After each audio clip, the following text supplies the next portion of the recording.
하나님 말씀 우리가 봉독할 말씀은 창세기 10장 1절에서 32절입니다. 창세기 10장 1절부터 교독합니다.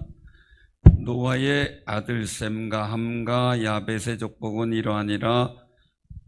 홍수 후에 그들이 아들들을 낳았으니 야벳의 아들은 고멜과 마곡과 마대와 야완과 두발과 메섹과 디라스요. 고멜의 아들은 아스그나스와 리밧과 도갈마요. 야완의 아들은 엘리사와 달시스와 기띔과 도단임이라. 이들로부터 여러 나라 백성으로 나뉘어서 각기 언어와 종족과 나라대로 바닷가의 땅에 머물렀더라. 함의 아들은 구스와 미스라임과 붓과 가나안이요. 구스의 아들은 스바와 하윌라와 삽다와 라마와 삽드가요. 라마의 아들은 스바와 드단이며 구스가 또 니므롯을 낳았으니 그는 세상에서 용사라. 그가 여호와 앞에서 용감한 사냥꾼이 되었으므로 속담에 이르기를 아문은 여호와 앞에 니므롯같이 용감한 사냥꾼이로다 하더라. 그의 나라는 시날 땅의 바벨과 에렉과 악갓과 갈레에서 시작되었으며 그가 그 땅에서 아스르로 나아가 니느웨와 르호보딜과 갈라와 및 니느웨와 갈라 사이에 레센을 건설하였으니 이는 큰 성읍이라. 미스라임은 루딤과 아나밈과 르하빔과 납두힘과 바드루심과 가슬루임과 갑도림을 낳았더라. 가슬루임에게서 블레셋이 나왔더라. 가나안인은 장자 시돈과 헷을 낳고 또 여부스 족속과 아모리 족속과 기르가스 족속과 휘 족속과 알가 족속과 신 족속과 아르앗 족속과 스말 족속과 하맛 족속을 낳았더니 이후로 가나안 자손의 족속이 흩어져 나아갔더라. 가나안의 경계는 시돈에서부터 그라를 지나 가사까지와 소돔과 고모라와 아드마와 스보임을 지나 라사까지였더라. 이들은 함의 자손이라 각기 족속과 언어와 지방과 나라대로였더라. 셈은 에벨 온 자손의 조상이요 야벳의 형이라. 그에게도 자녀가 출생하였으니 셈의 아들은 엘람과 아수르와 아르박삿과 롯과 아람이요. 아람의 아들은 우스와 훌과 게델과 마스며 아르박삿은 셀라를 낳고 셀라는 에벨을 낳았으며 에벨은 두 아들을 낳고 하나의 이름을 벨렉이라 했으니 그때의 세상이 나뉘었으며 벨렉의 아위의 이름은 욕단이며 욕단은 알모닷과 셀렙과 하살바웻과 예라와 하드람과 우살과 디글라와 오발과 아비마엘과 스바와 오빌과 하윌라와 요밥을 낳았으니 이들은 다 욕단의 아들이며 그들이 거주하는 곳은 메사에서부터 스발로 가는 길의 동쪽 산이었더라. 이들은 셈의 자손이니 그 족속과 언어와 지방과 나라대로였더라. 이들은 그 백성들의 족보에 따르면 노아 자손의 족속들이요 홍수 후에 이들에게서 그 땅의 백성들이 나뉘었더라. 아멘. 아멘. 좋은 날입니다. 우리 옆에 분들하고 만나서 반갑습니다. 오늘 이 말씀에는 이 족보죠. 노아와 아들들의 족보. 우리 족보 잘 알잖아요. 요즘에는 족보의 중요성을 잘 모르지만 옛날에는 가장 먼저 챙기는 게 족보였더라고요. 어디 없어지면 안 되니까. 여러분들은 족보 어디 있는지 아나요? 여러분들 집안 족보? 알고 있어요? 어디 있는지 뭐 신경도 안 쓰죠? 누군가에게는 있을 텐데. 누군가에게는 있긴 있을 텐데, 이건. 그래요. 옛날 족보를 보니까 남자들의 이름만 있더라고. 아들들의 이름만 있고. 근데 현대적 이제 세대가 내려오면서 보니까 현대 족보를 만들 때를 보면 이제 딸 이름도 들어가 있더라고요. 며느리도 들어가고. 세대가 좀 바뀌었구나, 이제 그런 생각을 했어요. 그러다 보니까 이제 또 양도 많아지는 그런 모습을 보는데, 노아의 아들들의 족보를 보면서 이 속에 숨겨진 하나님의 구속의 은혜를 우리가 또 보게 되죠. 그래서 이 계보, 역사적 흐름, 이렇게 이제 얘기를 할 수가 있는데, 하나님의 구속사가 어떻게 이루어지는가도 나타내 보여지게 돼요. 그래서 노아의 세 아들 셈, 함, 야벳에 의해서 인류의 새 출발점이 되었다라고 32절에 말씀하죠. 이들에게서 그 땅의 백성들이 나뉘었더라, 그렇게 말씀하시니 말이에요. 홍수 이전에 인류가 죄로 심판을 받았다면 이제 그 새로운 세상에서 새 아들의 후손을 통해서 하나님의 새로운 역사와 인류 질서를 세워갑니다. 그래서 인류의 기원사뿐만이 아니라 하나님께서 열방을 향해 구속해 나가시는 거룩한 은혜의 확장도 보여지게 됩니다. 근데 우리가 가만히 보면 그런 게 있죠. 사람을 다 이렇게 보면 나눠 놓으면 세 가지 종류로 나눠진다 그래요. 어떻게 나눌까요?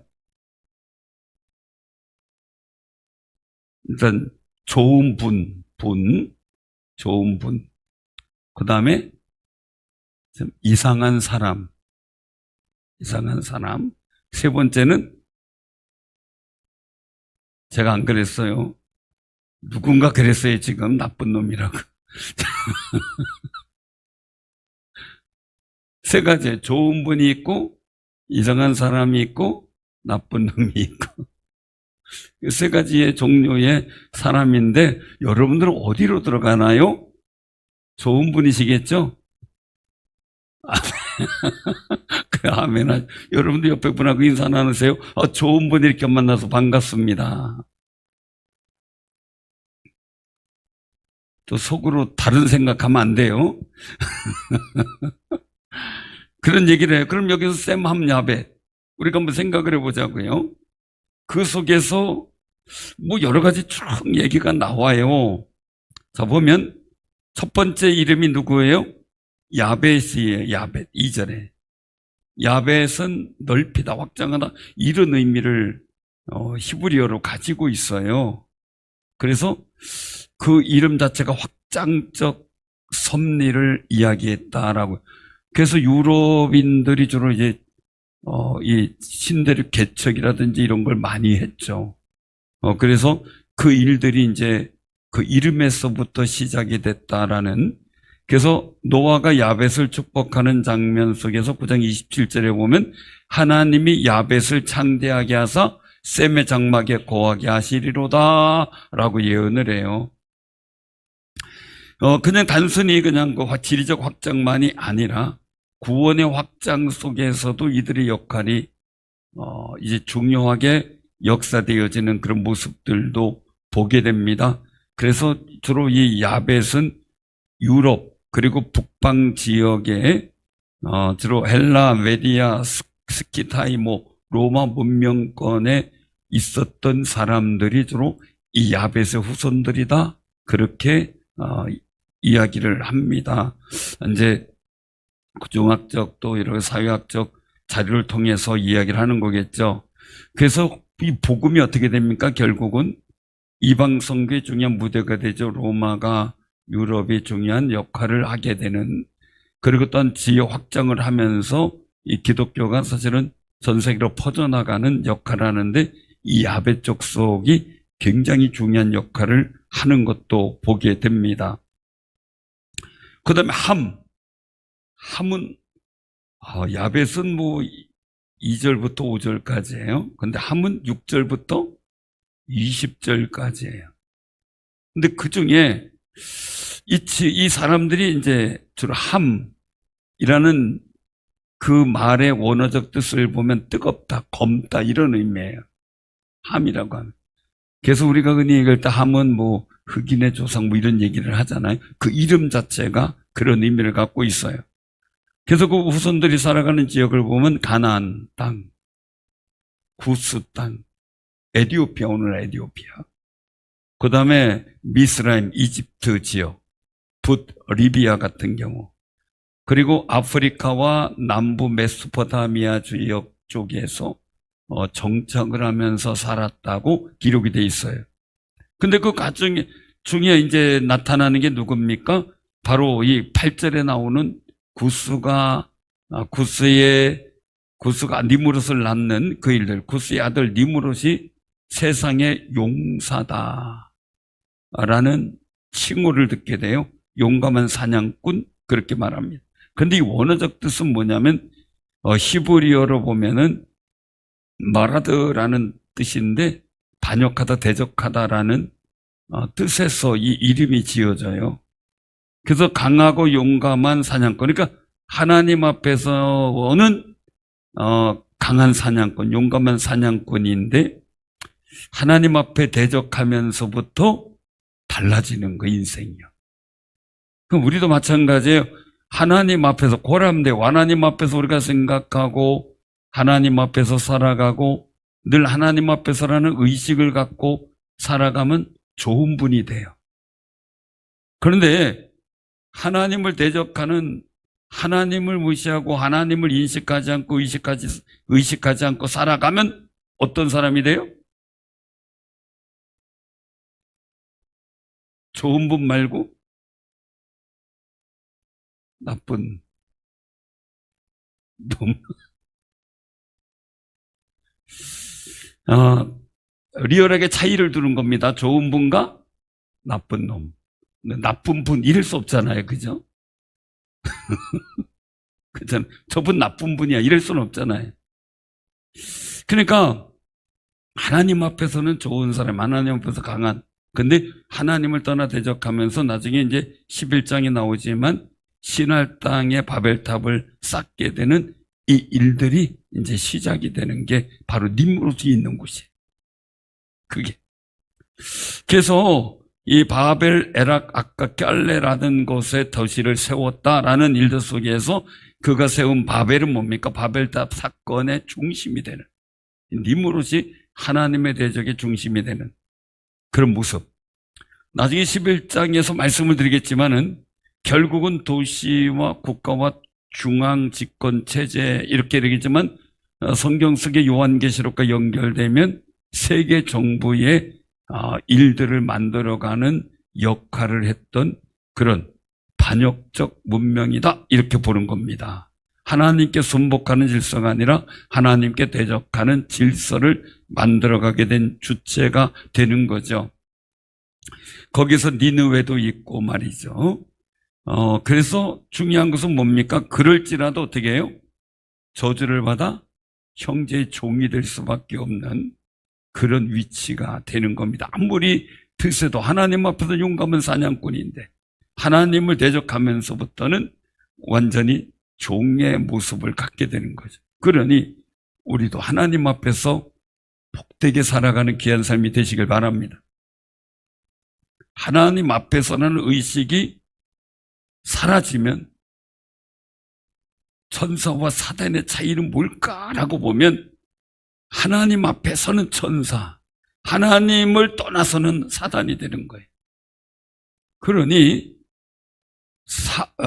베드로도 하나님의 일을 생각할 때는 내가 복 있는 자다 그렇게 해요.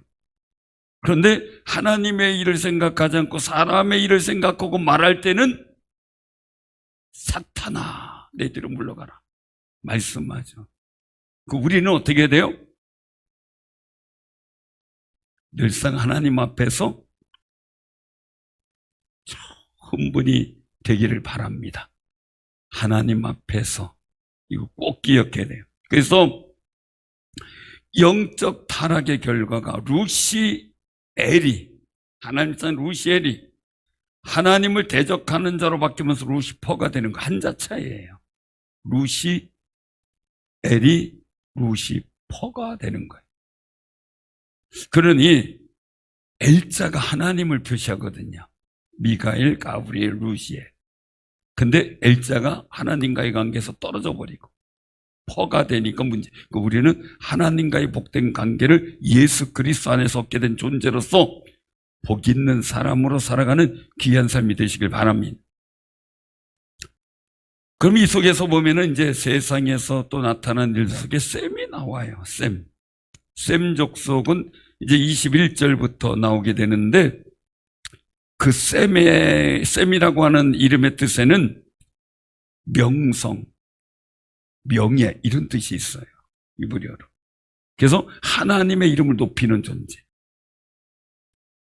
그 셈의 의미가요.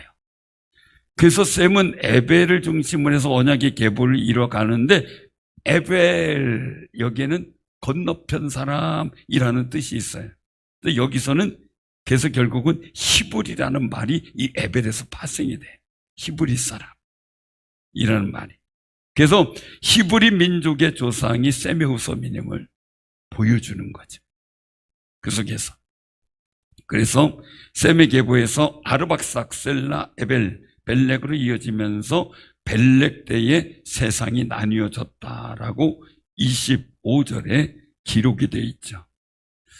결국은 언어가 온란해지고 민족에 분리된 그 사건조차도 셈의 계보를 통해서 하나님은 구속사의 중심을 잃어버리지 않도록 셈이 중심되게 만들었던 겁니다. 그래서 결국 이 족보는 11장에서 아브라함의 계보로 이어지는 역사가 나타나게 되고 나아가 결국 다윗과 예수 그리스도로 이어지는 거룩한 족보가 이어지게 되는 겁니다. 자, 그럼 우리가 여기서 보면서 우리가 한번 생각을 해봐야 될 게 있습니다. 그것은 뭐냐면요. 이 세 사람을 놓고 보는 거예요. 자, 셈, 야벳, 함 이렇게 본다고 할 때. 자, 그러면 셈은 어떤 존재예요? 셈은 좋은 분, 이상한 사람, 나쁜 놈 이렇게 볼 때 좋은 분. 자, 야벳은요? 야벳은 어떻게 봐야 돼요? 이상하다 보기엔 좀 그렇죠, 그죠? 근데 보편적인 사람, 인본주의적인 일들 속에 보편적인 사람 이렇게 볼 수 있겠어요? 자, 함은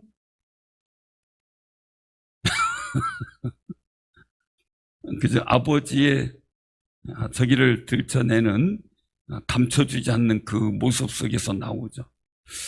셈은 축복의 통로가 돼요. 근데 성경 속에서 보면 야벳은 그 축복의 역사를 확장시켜요. 함은 하나님 앞에서 떠나 대적자가 돼요. 오늘 세상도 이렇게 돌아가고 있죠. 그럼 우리를 통해 하나님은 어떨까라는 거죠.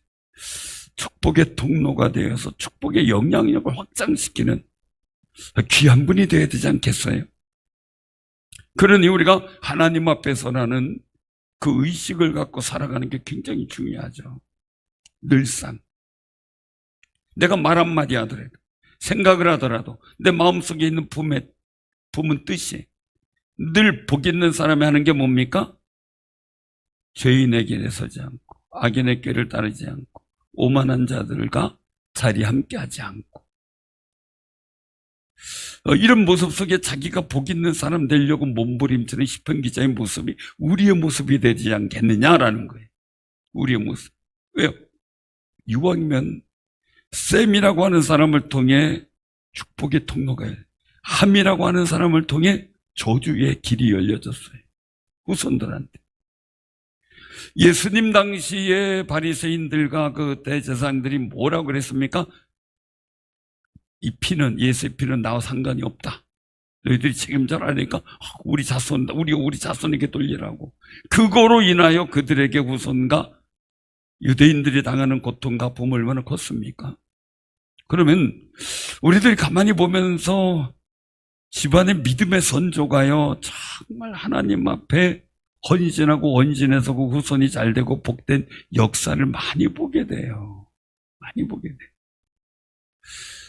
그런 일화가 참 많이 있죠. 우리 민족 사이에 흘러내려오는 신앙의 사람들 중에 그런 분들이 얼마나 많은지 몰라요.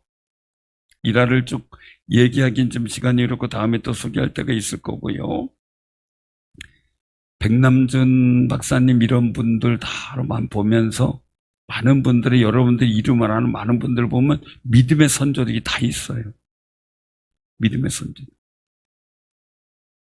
저는 신학대학 들어갔을 때 제일 열받았던 상황이 돈이 없다. 내가 뭐 가진 것이어서 힘들다 이런 게 아니었어요. 뭘 얘기를 하면 우리 아버지는 장로님이시고 이렇게 소개할, 학급에서 이제 서로 이제 소개하는 시간 갖잖아요. 우리 아버지는 장로님이시고 어머님 권사님이고 또 우리 아버지는 목사님이고 그렇게 또 저기 교회 어떤 일들 속에 큰 역할을 감당해 오셨던 분이라고 하고 또 누가 저분 아버님이 이런 분이야 막 이렇게 얘기할 때 열이 받았어요. 난 내세울 게 없었어요. 그래서 하나님 앞에, 하나님 우리 아버지는 왜 목사님 아니셨어요? 왜 장로님도 아니셨어요? 나는 왜 이렇게 했어요? 막 이제 하고 푸념하면서 기도실에서 기도했던 때가 있었어요. 정말 속이 상했어요. 약 올랐어요. 믿음의 선조라는 부러움 때문에요. 믿음. 그래서 막 기도를 하는데 오늘 하나님이 저에게 감동을 주셔요. 그때 산에서 기도할 때 감동을 주시는 거예요. 너는 아닐지라도 내 아들은 저 목사님이 아버님이라는 곳이 있는 그 목회자가 되면 될 거 아니야 이거예요. 네 아들은 그렇게 하면 될 거 아니냐. 나는 아닐지라도 내 아들은 그렇게 할 수 있지 않느냐 이거예요. 그래서 그때 눈물 싹 닦고 알겠습니다. 그럼 그렇게 하죠. 그리고 이제 기도했던 근데 이 아들이 초등학교 이럴 때는 뭐 목회자 된다고 뭐 막 그러더니 중학교 올라가고 제가 이제 전사 땐 전사, 목사 땐 목사 이러더니 중학교 가고 그리고 고등학교 중3 때부터인가 이건 달라지기 시작하더니 아빠 뭘로 써가지? 그래서 누가 쓰던 거 있잖아. 그랬더니 조금 좀 그랬더니 뭐라고 썼냐면요. 하나님이 기뻐하는 사람. 이래서 달라졌어요. 고등학교 가더니 또 달라져. 하나님께만 기도했어요. 스스로 알고 깨닫고 소명받아 올 수 있도록 해주옵소서. 그러던 중에 이제 대학 마치면서 갑자기 신학을 스스로 하게 돼서 너무너무 감사한데 저만 보면 아빠 꿈이 이루어졌네요. 사랑하는 성도님들, 여러분들이 여러분들의 미래를, 믿음의 미래의 후손의 복을 어떻게 생각을 합니까?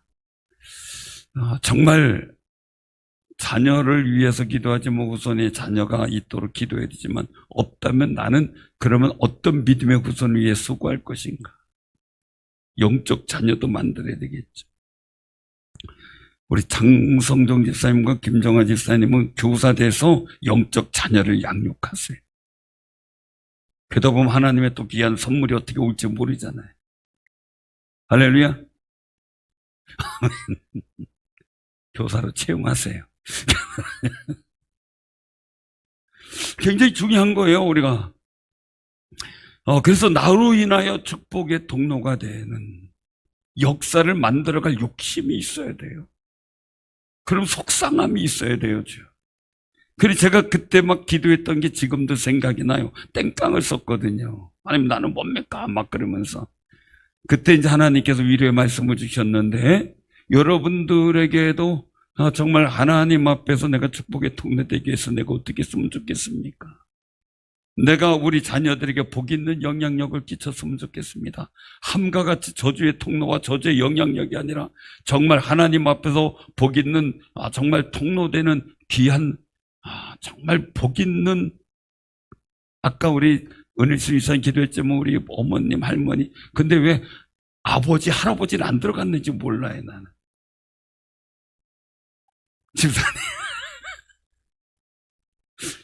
기도는 어머니 아버지 뭐 할아버지 할머니 이러면 좋았을 텐데 그만큼 여자분들이 기도를 많이 했다는 게 가슴이 찔렸어요. 남자들도 좀 기도해야지 그죠? 막 작정도 하고 금식도 하고 막 우리 교회 한번 금식 좀 해보자고요. 구역별로 돌아가면서 그냥 한 3일씩 날 잡아가지고 분담을 할 테니까 한번 3일씩 해가지고 한 구역에 3일 담당해서 그때 온전한 금식을 그냥 시간 맞춰서 아니면 3일 내내 하든지 그렇게 해서 이건 릴레이 기도를 좀 해야 될 것 같아요. 왜? 간절히 사모해야 돼요. 내가 복 있는 사람 돼야 되고 정말 우리 후손들에게 복 있는 영향을 끼칠 수 있는 아름다운 모습을 만들어가기 위해서 난 어떻게 될 것인가 한번 몸부림 쳐봐야 되잖아요. 되는 대로 그냥 보통대로 아니면 이상한 사람처럼 살아갈래? 자, 안 믿는 분이 볼 때 여러분들은 정상입니까? 이상합니까? 지금 정상으로 봅니까? 저는 학생 때, 청년 때 미쳤다는 소리 많이 들었습니다. 너 교회 미쳤지? 여러분들도 그런 분들이 있을 거예요. 아마 사회에서 볼 때는 우리를 뭐 이상하게 볼 수도 있을 거예요. 그러나 중요한 거 하나님 앞에서예요. 그죠? 복 있는 사람이어야 되죠. 그냥 이상하거나 평범한 사람보다는 복 있는 사람이 돼야 되겠죠. 절대 저주의 출발점인 통로가 되면 안 되겠지요. 정말 하나님 앞에 그 소망을 가져야 돼요. 자, 그러면 우리가 그렇게 되길 소망하고 정말 기도하고 간구해야 되는데요. 제가 그 올해는 금식을 좀 우리 좀 해야 되겠다. 우리 교인들 금식 좀 해야 되겠다 생각을 했는데, 고민하다가 우리 계속 기도하고 왔는데 오늘 말씀 나온 길에 우리 금식 한번 작정하자고요. 그죠? 3일씩 한 구역씩 릴레이로 해가지고 한 번쯤 우리 인생을 놓고 우리 교회를 놓고 나라를 놓고도 또 우리 후손들을 놓고 우리 교육관을 놓고 모든 걸 놓고 우리가 한번 기도해 보면서 한번 하나님 앞에 갈급한 우리가 축복의 통로 되게 하옵소서 하면서 정말 기도할 수 있는 그런 모습을 가져야 되잖아요. 그래서 오늘 여기서 말씀 것처럼 야벳은 셈의 장막에서 거하잖아요. 우리가 이런 일들을 통해서 보면서요, 그 은총 안에 거하는 우리 자녀들이 우리가 축복의 통로된 우리의 장막, 영적 장막 안에서 거하도록 만들어주는 것. 얼마나 중요한지 몰라요. 그들의 일생이 내가 그냥 먹여주고 재워주고 그걸로 끝나는 게 아니라 영적인 통로와 영적인 장막이 되어주는 아름답고 귀한 신앙이 되기를 주님의 이름으로 축원합니다. 그런데 중요한 게 있어요. 또 뭐냐면 여기서 보면 자 보세요. 5절을 보면 야벳의 아들들을 통해서 봐도 이들로부터 여러 나라 백성으로 나뉘어서 각기 언어와 종족과 나라대로 바닷가의 땅에 머물렀더라. 자, 또 어디를 보냐면요. 20절에 보면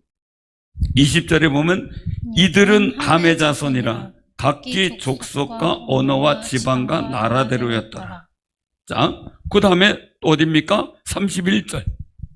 이들은 셈의 자손이니 그 족속과 언어와 지방과 나라대로였더라. 아멘. 자, 그러면 야벳의 언어, 함의 언어, 셈의 언어가 달라요. 좋은 분의 말, 이상한 사람, 그냥 보통 사람의 말, 나쁜 놈의 말 달라요. 그죠? 그럼 우리가 언어부터 바꿔야 돼요. 복 있는 사람의 언어, 좋은 분의 언어, 저주된 통로가 아닌 복 있는 통로의 언어를 쓸 줄 알아야 돼요. 그래서 반드시 우리가 이렇게 봐도요, 품이 있는 언어 쓰는 사람이 있고요, 복 있는 언어 쓰는 사람이 있고요, 복되지 않은 언어를 쓰는 사람이 있어요. 셈과 야벳은 그래도 셈이 더 하나님께 선택한 구속사가 있지만 어쨌든 복 있는 언어 썼어요. 아버지를 가볍게 여기는 언어를 안 썼어요. 함은 아버지의 지옥을 가볍게 여기는 언어를 썼어요. 그러니까 우리는 덮어주는 사람이 돼야 돼요. 제가 한 20년 넘었죠? 그때 한 번에 이제 설교를 듣는데 그것도 좀 기억이 많이 남아요. 이제 아마 한 번 심야기도 때 했던 적이 있었을 텐데 우리가 옛날에는 뒷간이라 그랬죠. 왜 뒷간이에요? 뒤안에 있어서. 밤에 나가면 뒷간이 무서워요. 왜요?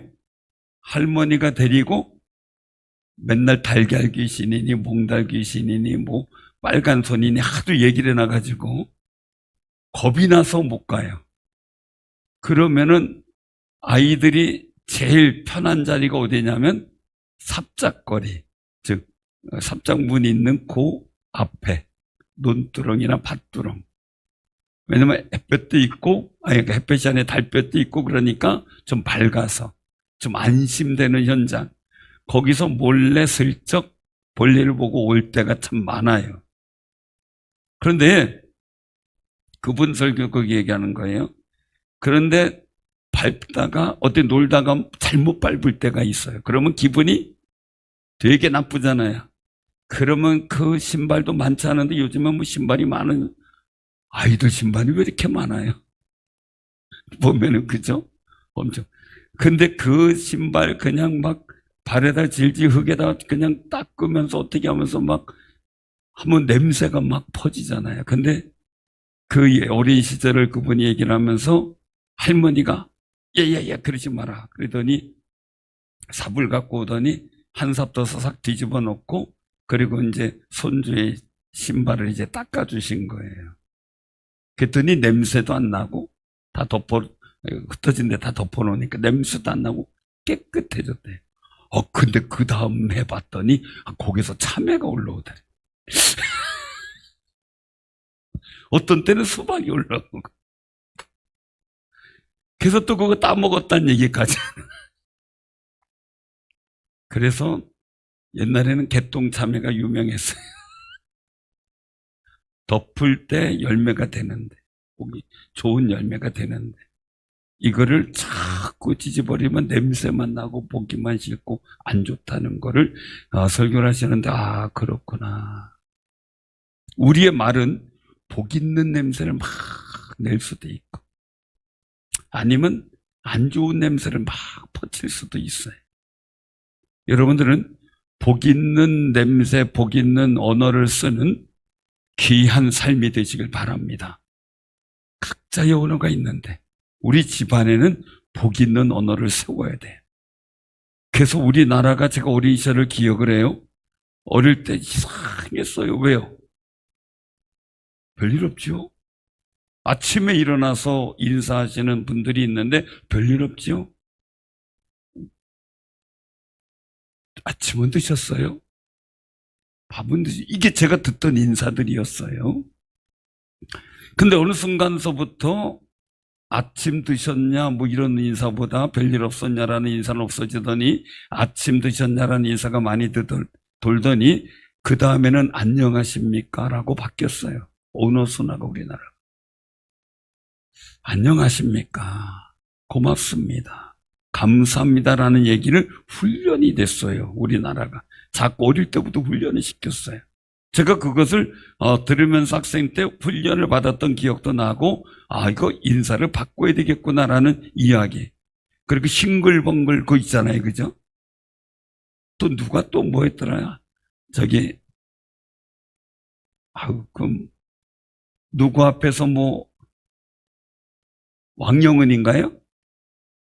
옛날 그 동요 만들어가지고 막 불렀던 그런 분들이 있었는데 그때 동요의 일들이 굉장히 좀 옛날에 어두운 인사보다는 밝은 인사였어요. 또 만났군요. 뭐 이런 노래들. 예, 이런 노래들. 그러면서 우리나라가 나타난 게 뭡니까? 그 다음에 잘 살아보세요. 우리도 한번 잘 살아보세요. 하면 된다. 불가능은 없다. 저는 불가능했어요. 안 돼. 해도 안 돼. 어쩔 수 없어. 인생이야. 운명이야. 우리 세대는 어쩔 수가 없어. 그랬는데 잘 살아보세요. 하면 된다. 이 말이 바뀌면서 우리나라의 분위기도 바뀌었고 우리는 아무것도 할 수 없었는데 하면 된다. 불가능 없다. 근면자조협동 막 하다 보니까 어떻게 마을길도 우리 스스로 넓히고 버스 들어오게 스스로 만들고 요구하지도 않았죠. 안 해준다고 푸념하던 우리의 모습이 스스로 만들어갔어요. 그러면서 이 나라가 정신적, 마음적 안정을 찾아갔던 그 어린 시절의 기억이 나요.